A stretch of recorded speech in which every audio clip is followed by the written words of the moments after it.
मौलिक अधिकार में संशोधन नहीं, यहाँ पर नहीं थी, यहाँ पर 11 राज्य की नीति निर्देशक सिद्धांत। राज्य के नीति निर्देशक सिद्धांत का वर्णन संविधान के भाग 4 में अनुच्छेद 36 से 51 तक किया गया है। इसकी प्रेरणा आयरलैंड के संविधान से मिली है। इसे न्यायालय द्वारा लागू नहीं किया जा सकता है, यानी इसे वैधानिक शक्तियाँ प्राप्त नहीं हैं, किंतु फिर भी इस भाग में अधिकतिक तत्व देश में शासन में मूलभूत और विधि बनाने में इन तथ्यों को लागू करना राज्य का मूल कर्तव्य होगा। यानी भारतीय संविधान के अनुसार राज्य का नीति निर्देशक तत्व शासन के लिए आधारभूत है। Note: B R. अम्बेडकर ने राज्य के नीति निर्देशक तत्व को भारत के संविधान की अनूठा विशेषता कहा है। भारत के संविधान में कल्याणकारी राज्य की संकल्पना का समावेश राज्य की नीति निर्देशक तत्वों में किया गया है। कल्याणकारी राज्य का उद्देश्य सामाजिक और आर्थिक प्रजातंत्र की स्थापना करना होता है, यानी सामाजिक और आर्थिक प्रजातंत्र की स्थापना के उद्देश्य से ही संविधान के नीति निर्देशक तत्वों को शामिल किया गया है। नोट: भारत सरकार अधिनियम 1935 के अंतर विशिष्ट अनुदेश प्रपत्र को भारतीय संविधान में राज्य के नीति निर्देशक तत्वों के रूप में समाविष्ट किया गया है। यह प्रपत्र 1935 के अधिनियम के तहत ब्रिटिश सरकार द्वारा भारत के गवर्नर जनरल और प्रांतों के गवर्नरों को जारी किया जाता है। राज्य के नीति निर्देशक सिद्धांत निम्न हैं। अनुच्छेद 38 राज्य लोक कल्याण की अभिवृद्धि के लिए सामाजिक व्यवस्था बनाएगा, जिसमें नागरिक को संरक्षण, आर्थिक एवं राजनीतिक न्याय मिलेगा। अनुच्छेद 39 इसमें आर्थिक न्याय प्राप्त करने के सिद्धांत का उल्लेख है। अनुच्छेद 39 का पुरुष और स्त्री सभी नागरिकों को जीविका के पर्याप्त साधन प्राप्त करने का अधिकार हो। अनुच्छेद 39 का समुदाय की भौतिक संपदा का स्वामित्व और नियंत्रण कर प्रकार बांटा हो, जिसमें सामूहिक हितों का सर्वोच्च साधन बन सके। इस खंड के अधीन उद्देश्य की पूर्ति करने के लिए राज्य उत्पादन के साधनों का राष्ट्रीयकरण कर सकता है। अनुच्छेद 39 का आर्थिक व्यवस्था इस प्रकार चले जिससे धन और उत्पादन के साधन का सर्वसाधारण से अहित के लिए केंद्र न हो, यानी धन का समान वितरण हो। अनुच्छेद 39 का पुरुषों और स्त्रियों दोनों के लिए समान कार्य के लिए समान वेतन हो।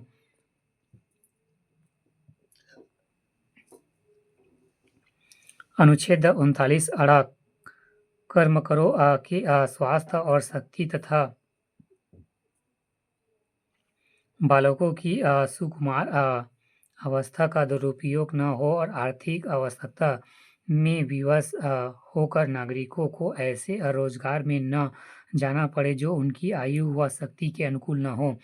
अनुच्छेद 39 बालकों को स्वतंत्र एवं गरिमामय वातावरण में स्वास्थ्य विभाग के अवसर और सुविधा दी जाए एवं बालकों व अल्पवयस्क व्यक्तियों को शोषण के लिए नैतिक एवं आर्थिक परित्याग से रक्षा की जाए। खंड 42वें संविधान संशोधन द्वारा जोड़ा गया।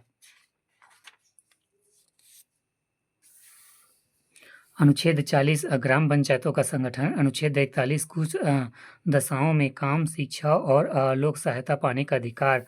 नोट: 15 अगस्त 1995 से प्रभाव में आया राष्ट्रीय सामाजिक कार्यक्रम भारतीय संविधान के अनुच्छेद 41 के प्रावधानों की पूर्ण करता है। इसका उद्देश्य गरीबों को सामाजिक सहायता उपलब्ध कराना है। वर्तमान में इसमें 5 योजनाएं शामिल है। इंदिरा गांधी राष्ट्रीय वृद्धा अवस्था पेंशन योजना। दूसरा, इंदिरा गांधी राष्ट्रीय विधवा पेंशन योजना। तीसरा, इंदिरा गांधी राष्ट्रीय विकलांगता पेंशन योजना। चौथा, राष्ट्रीय परिवार लाभ योजना।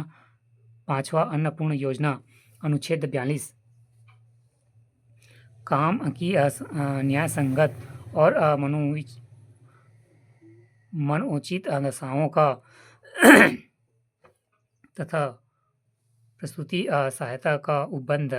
अनुच्छेद 43 करों के लिए निर्वाचन, मजदूरी एवं कुटीर उद्योग को प्रोत्साहन। अनुच्छेद 44 नागरिकों के लिए एक समान सिविल संहिता। अनुच्छेद 46 अनुसूचित जातियों, अनुसूचित जनजातियों और अन्य दुर्बल वर्गों को शिक्षा और अर्थ संबंधित हितों की अभिवृद्धि। अनुच्छेद 47 पोषाहार स्तर एवं जीवन स्तर को ऊंचा करने तथा लोक स्वास्थ्य को सुधार करने का राज्य का कर्तव्य। अनुच्छेद 48 कृषि और पशुपालन का संगठन। अनुच्छेद 48 का पर्यावरण संरक्षण तथा संवर्धन और वन एवं अन्य जीवों का रक्षा। अनुच्छेद 49 राष्ट्रीय महत्व के स्मारकों, स्थानों व वस्तुओं के का संरक्षण। अनुच्छेद 50 कार्यपालिका एवं न्यायपालिका का पृथक्करण। अनुच्छेद 51 अंतर्राष्ट्रीय शांति और सुरक्षा की अभिवृद्धि।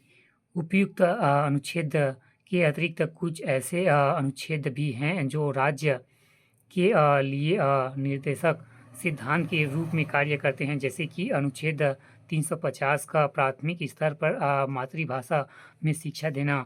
अनुच्छेद 351 हिंदी को प्रोत्साहन देना। राज्य का नीति निर्देशक तत्व एक ऐसा चेक है जो बैंक की सुविधा अनुसार अदा की जाएगी तथा यह कथन के.टी. शाह की है।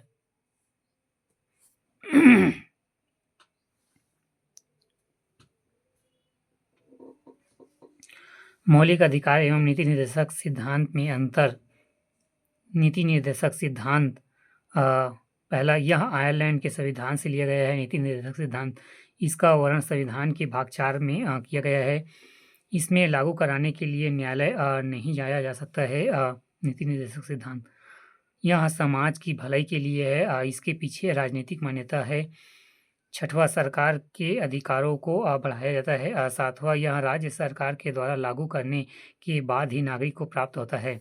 मौलिक अधिकार, यह यूएसएस के संविधान से लिया गया है। इसका वर्णन संविधान के भाग 3 में किया गया है। इसे लागू कराने के लिए न्यायालय की शरण ले सकते हैं। इसे लागू कराने के लिए न्यायालय की शरण ले सकते हैं। यह व्यक्ति के अधिकार के लिए है। मौलिक अधिकार के पीछे कानूनी मान्यता है। सरकार के महत्व को घटाता है। यह अधिकार नागरिकों को स्वतः प्राप्त हो जाता है। मौलिक अधिकार, नीति निर्देशक तत्व, ये सिद्धांत राज्य वाले ना।